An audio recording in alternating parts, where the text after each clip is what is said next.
Well, it's been so long since I've interviewed him, and I used to interview him every couple of weeks, but I'm joined right now by Sneaky. Of course, this coverage brought to you by Alienware to talk about how things have been for him in 2020. I'm guessing they're maybe as strange as they've been for everyone in 2020, right, Sneaky? Yeah, for sure. Wait, were you at Worlds last year? I was at World's last You year. were, right? Yeah. I don't think we did an interview though. We might have done an interview.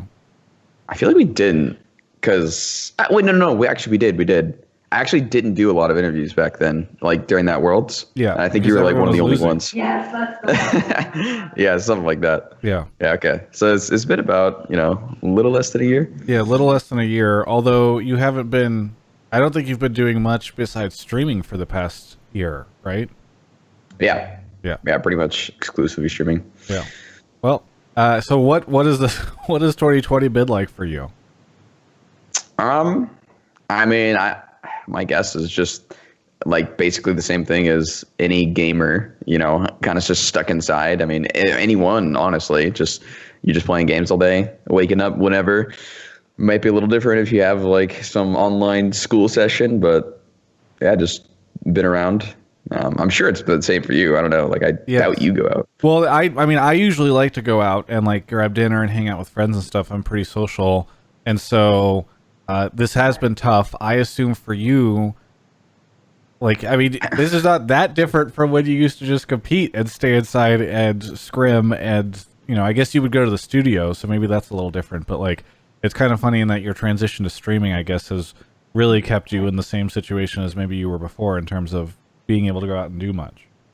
Yeah, it kind of like the perfect timing to take an off year, honestly. Well, and that's what I was gonna say. Is like, are you looking at this and you're like, huh? I guess maybe this worked out okay. Although, I guess the only difference is it's kind of nice that TL and other teams were kind of in shambles in Spring Split. I guess that allowed Cloud9 to find the win, right? Yeah. I guess that it's a missed opportunity for sure. Well, okay, so I mean, without too much further ado, I guess I will ask you because you mentioned it. It's like this is you taking an off year. So that's the way you described it. So is this actually an off year, or is this like the future of Sneaky? Like, will we see you as a full-time streamer for years to come? I mean, I think it's both. Because even when I'm a pro, I'm still streaming, but it's a little different because I don't know if you've been noticing or like watching at all, but I have been streaming like 11-hour sessions sometimes and like 12 hours. So it goes pretty long, and not all League of Legends, right? Yeah. Like I've been taking a little more time off on League. Like I would do like 4 hours of League, and then I'd play other stuff for like 8 hours. Mainly just because I've never really had the opportunity to do any of that when I'm a pro. It's like when you're a pro, you wake up, you do scrims, and then you're expected to play solo queue for like, 5-6 games. And then you have like 2 hours total in a day where you can do anything else. And it's even hard to like actively get yourself to do anything else in those 2 hours. You kind of just want to chill. But yeah, anyways, I believe it's going to be the same. But it's kind of just really up there for opportunities. I think I will be more actively looking for a pro play opportunity coming up for next year. And if I don't find the right one, then I won't play. But it's not like I'm looking for a team to join that's like guaranteed going to win or anything. Like, I think if I joined for spring, I would have definitely needed something like that because it was, a lot more like volatile back then for me. I feel like if I joined a team back in spring, there would have been a lot more pressure on my shoulders to actually win, because it's like coming off the little bit of drama or whatever. It's like, yeah, Sneaky was the problem because he lost, and like, what would I have realistically joined? Like Dig, and like look where they are. Like, yeah, that would have been me. Like, I wouldn't have fixed that. Like, I could help it, and like maybe I would have gotten a few more wins, but it would not have changed realistically in the placings. So, next year for sure looking. Not guaranteed joining or anything. Maybe nobody wants me. I don't know. Yeah, I mean, North American players, it gets harder and harder for us, especially as the international players start getting residency and all that stuff. So who knows? But I imagine people would definitely want to pick you up. So it sounds like you still really want to play, because I didn't know. I imagine a lot of players may, the LCS grind is pretty painful and requires a lot of sacrifice, and so it's the type of thing where I could totally imagine you doing the streaming thing and being like, this is kind of nice. I'm setting my own schedule, and I have, obviously weird year, you can't go out too much, but like, you don't have to worry about sort of that intense up and down of the LCS schedule, and if you win or lose, defining kind of how everything went. Yeah, I agree for sure, because there is so much stress involved, and I think it affects, like. I don't want to call them losers, but like the people that lose a lot more often, because whenever I've been playing, like I very rarely dropped out of playoffs. Like we're almost always participating in it, and we got first like twice, and then we got second a bazillion times, and then we went to Worlds every year. And like I was always, when I'm at Worlds, I'm like, damn, it must really suck to not be here but be a pro. Like. You're one of the teams that just barely miss it, and you have to sit there and watch. It's like you don't really feel like you're in an off season, because the competitive season's still going on, and you just have to sit there and watch. You're like, man, this really sucks. Like I need to make it. And yeah, I don't have to deal with any of that. Like I'm actually kind of excited to watch Worlds this year as a spectator, because I was watching one of the VODs. And I actually realized there's a lot of games that I missed out on watching because we're doing stuff as a team at Worlds. Like, There's so many games I didn't get to see. It's like I just see the results, or like I tune in for like 10 seconds. Like, yeah, okay, they're winning, they're losing, but I don't really get to see how good teams are, and that's something I'm looking forward to. Do you miss playing? Like, just watching the games make you really want to compete? Because I know that's also been a thing that I've heard from some players, is like they get benched or they take a split off or whatever, and it is like awful for them to watch. Like they don't even want to watch their team's games or other teams' games, because they're like, damn it, I wish I was there and I could have played that so much better, and I could be stomping in these games. Like every time I stream and watch a VOD, like literally a VOD of anything, I actually get that question. It's just like, do you feel this want to play as you watch this? I'm like, I don't particularly mind answering that, but like I don't want to answer that every day. Well, here, you can answer it once in this interview, yeah, exactly. And then you can link to it. Yeah, it's perfect opportunity. I don't necessarily get that that feeling. I mean, like I want to play, but I don't necessarily feel like jealous, I guess, or this weird feeling of like regret or anything when I watch players play, because I just want to see good gameplay, and there's definitely things that like frustrate me when I watch the games. It's just like, I don't know, like I think early into, was it this split or something? Like I saw CLG like pop a Herald full health, and then like Pobelter went like behind the turret and killed himself, and I'm like, what is going on here? Like something like that. Games are maybe a little tougher to watch, I imagine. Yeah, like the bad teams are for sure a lot harder to watch. But I mean, I still watch them, and it's like, it's a kind of enjoyable, like watching them fumble. Like, but I mean, I did that as a pro too. It's just like, wow, they're really bad. But you had to actually compete against them sometimes, so you can't like fully disrespect them. Right. I mean, you said you talking about watching this on stream. You co-streamed with Meteos this weekend. How did that come about? Did he reach out to you, or you reached out to him, or I don't know? He reached out to me. I'm usually pretty slow at initiating things myself. So yeah, like a lot of things that happen kind of fall into my lap. Even when I became a pro, it fell into my lap. Yeah, honestly. Well, this interview took a while to get through. Yeah, too. I could totally see how it would take a while for things to develop with you. So, but Meteos reached out to you and said you want to co-stream, and then you guys had the conversation. Yep. I mean, he was coming off of playing with 100 Thieves and looking for something to do. A bunch of people were asking for it. And, I was considering it too, but I just didn't ask. And then he was like, yo, you want to do it? I'm like, oh, hell yeah, let's go. Sounds fun. And yeah, it's been a pretty cool time. I've watched games, not too many of them. Like I think I watched one of the NA finals on stream.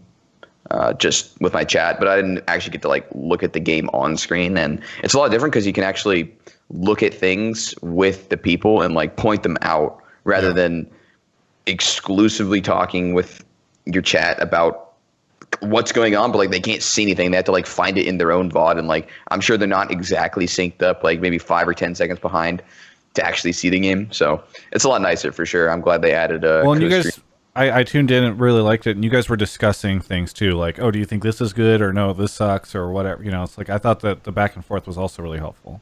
Yeah, exactly. Like that's a lot of things that could go on with live viewing, but we're just a whole lot harder. Yeah. Do you think you'll keep doing it? I mean, we're doing this right before this interview, right before week 9. We're not going to do it, but do you think you'll do it this weekend and maybe into playoffs or whatever? Yeah, I hope to. I haven't like actually talked about what Midas wants to do with it, but for sure, like I was having fun with it, so I'll keep going as long as this weekend. So if he's down, you're down, but you are not going to reach out to him because you don't initiate things. I'll probably ask if he doesn't message me, be like, yo, are we doing it again? Yes. Okay. Well, I guess we're learning a little bit about how this stuff works for you. But, I mean, and I also kind of, do you think the viewership was good for you? It seems like a great way for you to be able to get a good viewership at a time where maybe, you know, instead of competing with the LCS, you're kind of working with it. Oh, yeah. Usually when LCS is on, like I want him to go live because I'll just be watching it anyway. And yeah, I mean, you probably take a pretty big fat dip in viewership if you tried starting your stream during LCS. Like I feel like you'd have to start before and then you'd still be taking a hit. So yeah, it's helpful for sure. And I think that's kind of the prime time for viewership. In general, like on Twitch, like I think there's the most viewers about at like 1 or 12 PST. There's like so many like NA, EU. Like EU's not asleep yet. EU's, you know, just getting in their perfect timing. Yes. Yeah, they're coming home, grabbing dinner, sitting in front of the computer, looking to talk to you, and then I guess East Coast starts to wrap up work or whatever around 3, 4, 5. So that makes sense. Yeah, I'm usually pretty terrible for East Coast too. It's like I'll start my stream at 9 p.m. my time, literally midnight for East Coast. Yeah. Why is your stream schedule so weird? Because it's funny, I did not like. I go to Twitch and sometimes you're on, sometimes you're not. I didn't really think about your schedule, and then when we were trying to plan this out, I found out from your agent like what this process is like, and you know what your stream schedule is. Why are you keeping such odd hours? I don't know. I kind of just gravitate towards the night.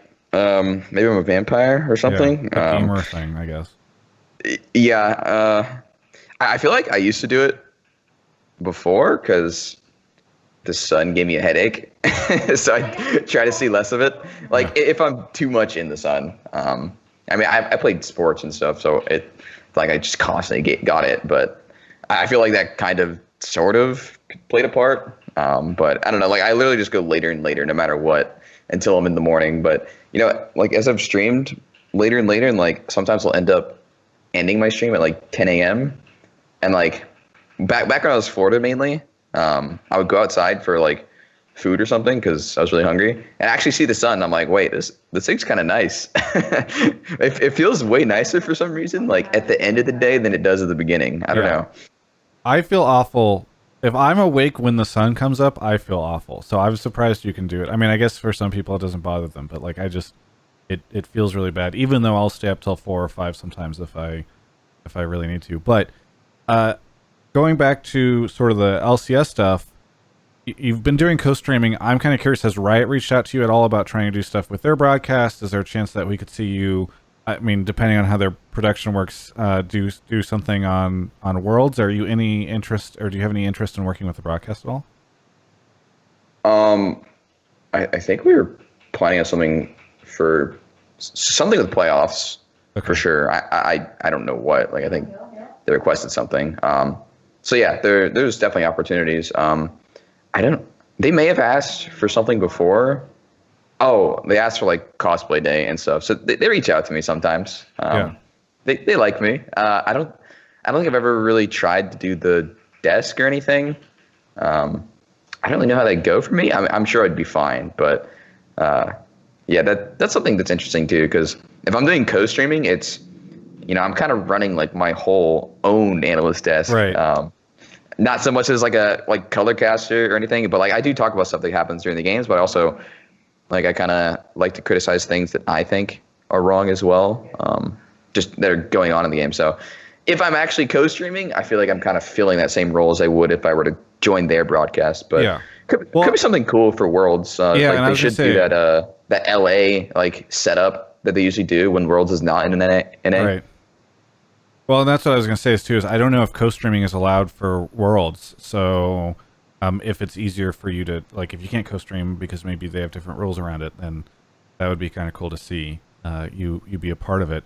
I mean, part of the reason I ask about all this stuff is because I feel like for LCS fans, there hasn't been very much sneaky this year, right? Like, you've got your stream going, and that's great for people who want to watch you do solo queue or any of the other games that you're playing. So I'm excited. I almost kind of feel like this interview is one of the first times, besides the co-stream this past weekend, that we're starting to see you kind of like dip your toes back in the water for LCS content and LCS fans. So it's people are going to be really excited about that. Yeah. Is that just is there any reason that you're doing more of this stuff now, or is it just kind of coincidence? Kind of just coincidence. I mean, it kind of plays into me potentially coming back for next year. But I mean, it's just time as well. Like initially, like kind of detached a little bit from LCS. It's like I was still watching it, but a lot more detached. But now that like Worlds is coming around, and I mean, Worlds is like my favorite event of the year because it's like so competitive. Definitely looking to be more a part of it, even though I'm not in it. This kind of leads me to another question, because a lot of fans, I think, did not, like, people still don't truly know, and I see there's always like weird speculation on Reddit about like what your relationship is with C9, like if you are a sub for the team, or if you, because obviously I think you don't have as much like C9 stuff on your social media as you used to, but it seems like you're still somewhat affiliated. So for the fans out there that are curious, like, what is your official relationship with C9? I tried looking up myself on Wiki. Like I did it on stream, and I was like, "What does it say I am?" Because someone was saying like, "Yeah, you're still on C9." I'm like, "Am I?" And then I looked at it, and it's like, "Yeah, C9 owner." And I'm like, "Oh," and I'm like, "What is Jack then?" I looked him up, didn't exist. I'm like, "Well, I guess I own C9." You own a C9 exclusively. Well, congratulations. I'm surprised that you didn't know this. I felt like perhaps you would find out about this, but. No, but I mean, so you don't really, it sounds like you don't have too much of an official relationship with them other than like the equity stake. Yeah, that's all it is. I mean, there's a public, I think it's public, like the contract database of like players and stuff. Like you would see if I'm a sub. Yeah, I guess that's true. I guess I just didn't know if you're like, I'm like a streamer influencer, or I don't know, like a helping or something. It's just because so many people have speculated online as to like what your official status is, but it sounds like you're mostly detached, but you do have the equity stake. Yeah, detached, mainly so I can do like my own thing with like sponsors and stuff. Like if I was to stay on C9, I would have had like the salary for them, and I would have been like a streamer. I just would have had to do the things for them rather than for myself. So like there's a lot less like potential, basically. Yeah. So I kind of had to detach myself to be able to go out and even try like full-time streaming, basically. So like if I was just with them, like, I'm a streamer and like I wanted to play pro next year, like I would have done that under C9. It's just, it would have been a whole lot worse for me, basically. Right. Yeah. Didn't make as much sense, I guess, from a business perspective. Mm-hmm. So did you, to your knowledge, have you had teams reach out to you for like in the past year or whatever, that maybe even before summer, like, hey, do you want to come compete for us? I had some offers for spring. I don't think teams offered for summer. Okay. Because I don't think I could have joined for summer, but I think some teams were like, like early looking into it, like asking if I want to play and stuff. I don't know who, but I remember. Why couldn't you have played for summer? I think we had something in our contract where I wouldn't be able to join for the year. Okay, gotcha. All right, so that's you guys. It was a thing you worked out. So you 100% knew. I mean, part of the reason I asked that is because I think a lot of people were like, "Why doesn't this team just get sneaky? You know, like pick up sneaky." We even speculated, I think, on a Hotline League episode that like before we knew that Tactical was going to come in on TL, it's like, wouldn't it be crazy if Sneaky ended up at TL because obviously they were looking to replace their ADC. So kind of a funny situation there. So Yeah. but it sounds like you are open, and it doesn't necessarily need to be like a top team, right? Or like the classic trio of, I don't know, like TL, TSM, or C9 for you to join. Yeah, that's what I was saying. Because before I felt like it would have needed to be someone or like some team that I thought would do really well. Like I still wouldn't join like a team that looks like a bottom feeder to me. But before, if I was going to join a team, it's like I would not have would have joined someone that's even like guaranteed middle of the pack for me. Yeah. But now it's looking a lot more like we'll have a lot more time to work with when I do join a team, if I do. Well, how good are you right now? Like, obviously, you're watching LCS, you're seeing these games. So when you look at the other ADCs, do you think like, oh man, I'm better than all these guys? I mean, like competitive is a whole lot different. I kind of just remember like how slow it is a lot of times. Like you kind of just sit there and farm it out, and then you don't really like push for things. Like there's some games where you can push your advantages, but most of the times it's kind of just a lot of team things that go on, and like sometimes you get an advantage in lane, sometimes you'll lose lane a bit, but there's not really that much. And like I obviously think I'm really good. I bring a lot to a team.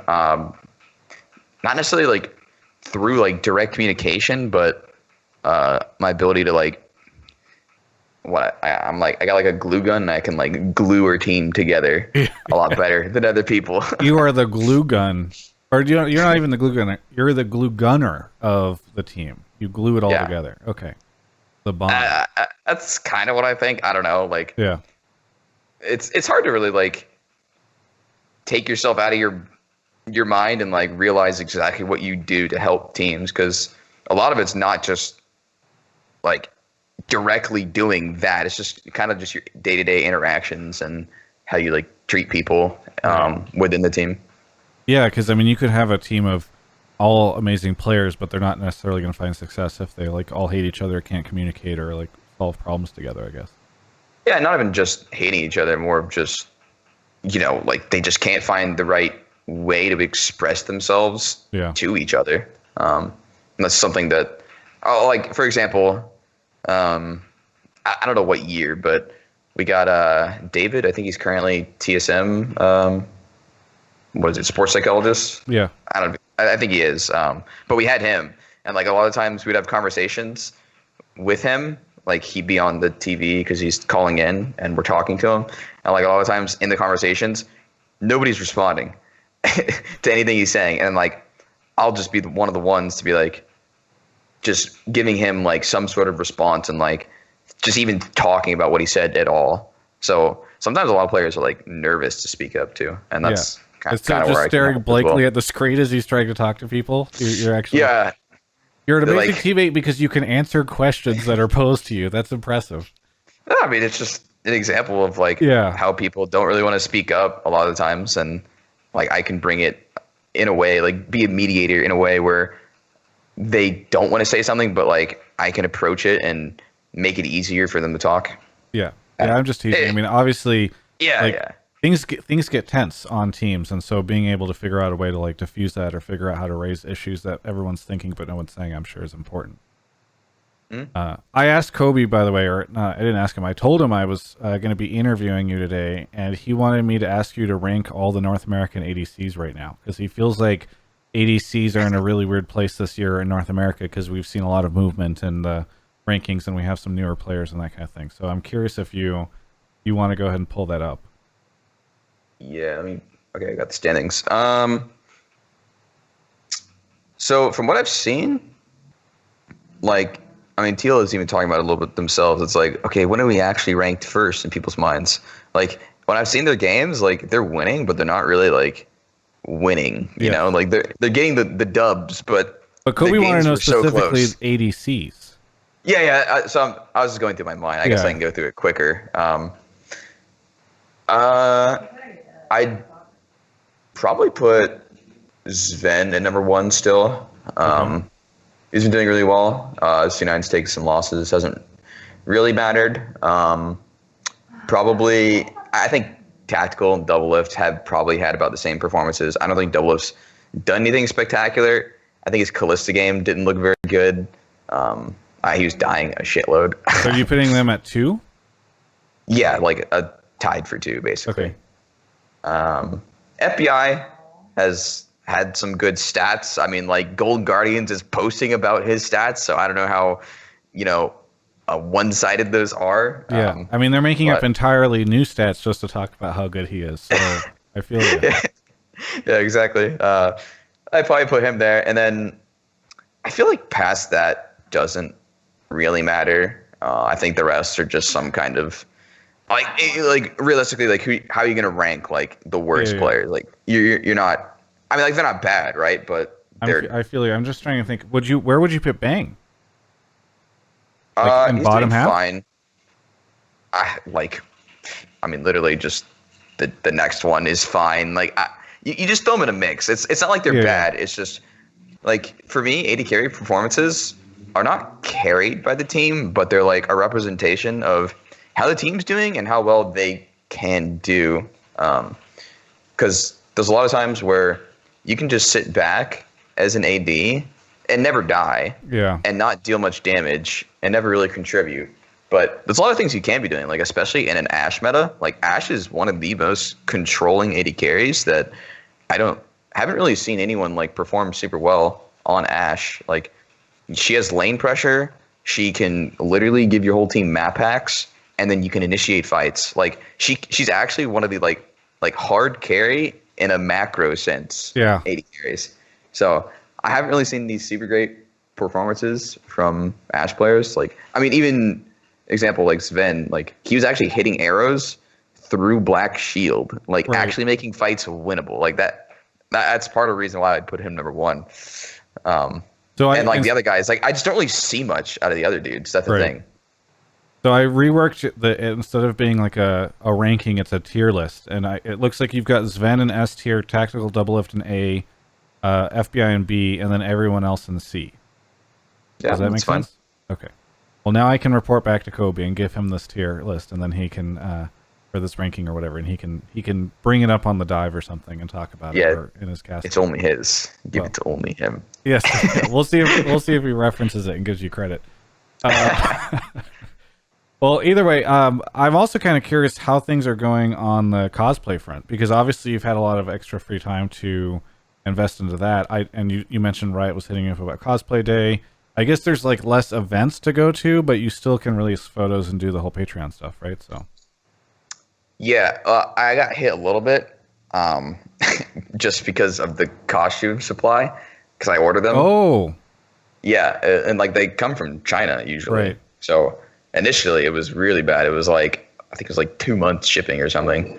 Like sometimes that can happen like pre-orders, but yeah, it's been a little bit slower. I think it's getting better now. But that's been like my only struggle. And I was gonna say about like attending events. I've only ever attended one in cosplaying. I think it was Anime Expo. You cosplayed at All Stars.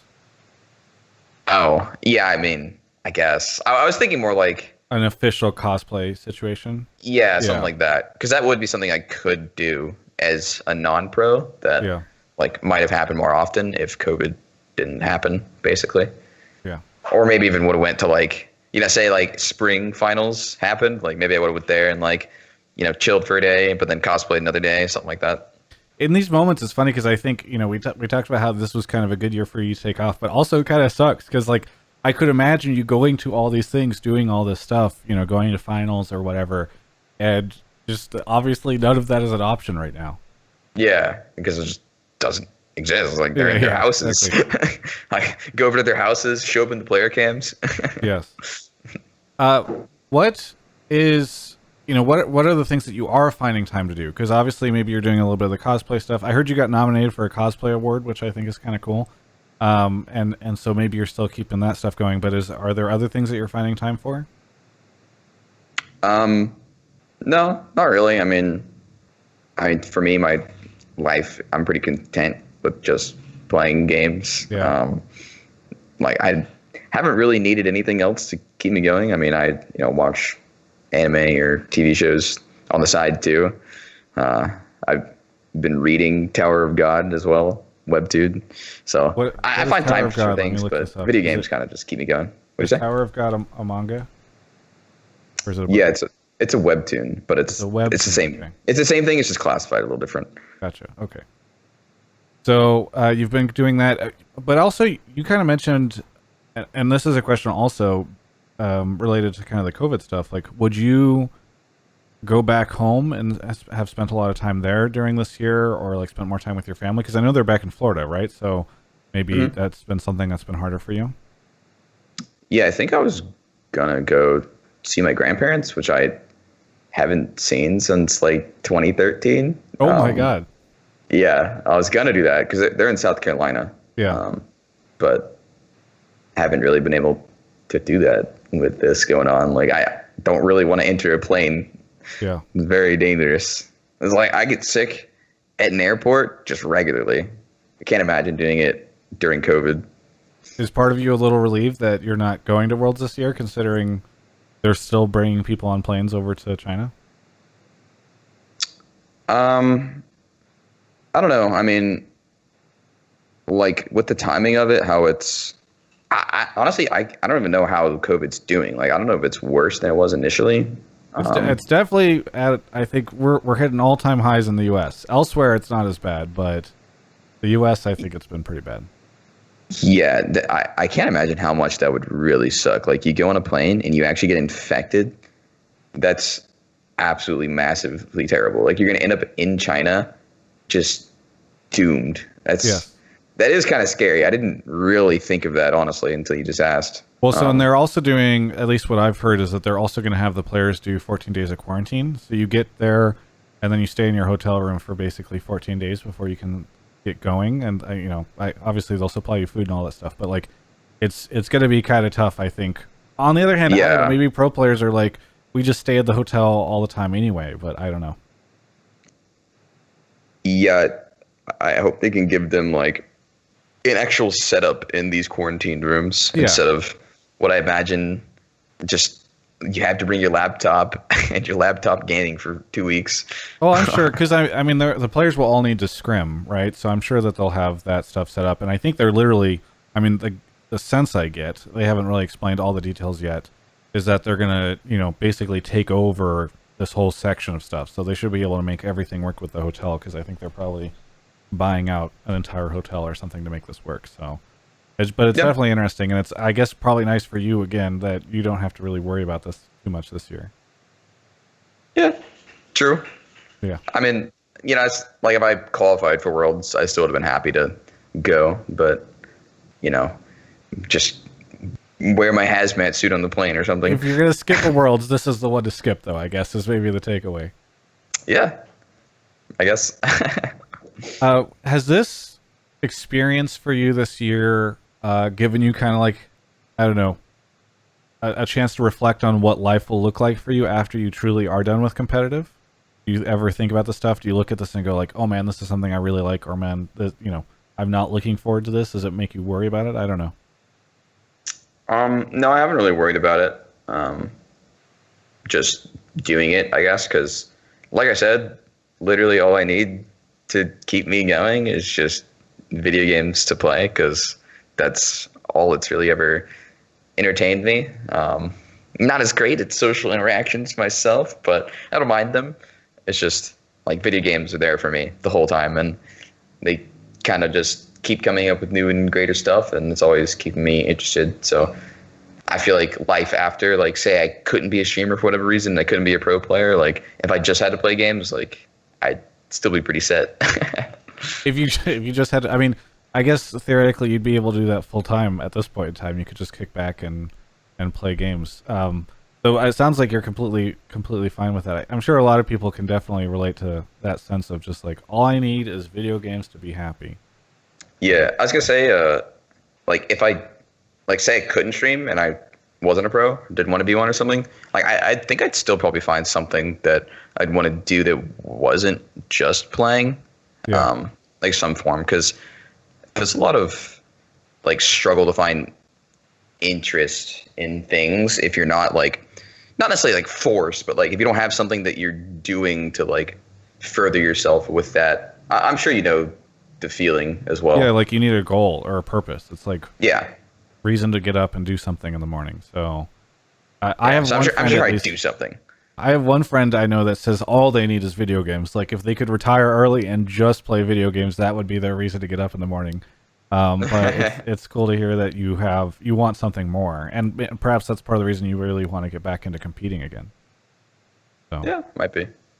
Well, I'm looking forward to seeing what ends up with happening next year. I mean, you're going to be such a hot topic in the off season, I feel like, and all the Sneaky fans are going to be saying every single team I feel like should pick up Sneaky. So, are you excited for being this big topic of conversation again? Because I feel like, you know, that's something you probably did get to avoid for the most part this year. It's just like there's no giant Reddit threads about you. There's no, you know, harsh criticism. It's like you're just kicking back and streaming, and people are excited when you're doing a co-stream. Yeah, I mean, it should be cool. I mean, I still got some things talking about me. Like, I mean, I check like a lot of Reddit, and you know, like I'll randomly appear, and I'm like, yeah, I think I'll pass on that. I mean, if you think about it, like Reddit, random people's opinions are literally like people not qualified to ever talk about it, but they do, and you happen to like butt into their conversation. Like it'd be the same thing. Like you walk into a house of LCS fans that just slightly watch it, but then you hear their conversation, and then it's like you suddenly care about it. Yeah. But in reality, like you should never care what they're saying, but it's hard to do that because it's all written out in a format where like you can easily digest it. Yes. So, and they're convincing others, right? Like it becomes, exactly. You go in there and they're like, sometimes the arguments are well worded, and it's like, oh no, people are going to believe this, and it's wrong, you know? Yeah, exactly. Yeah. So kind of a funny situation. It's a struggle for sure, dealing with it, ignoring it, or, you know, battling it. Yes.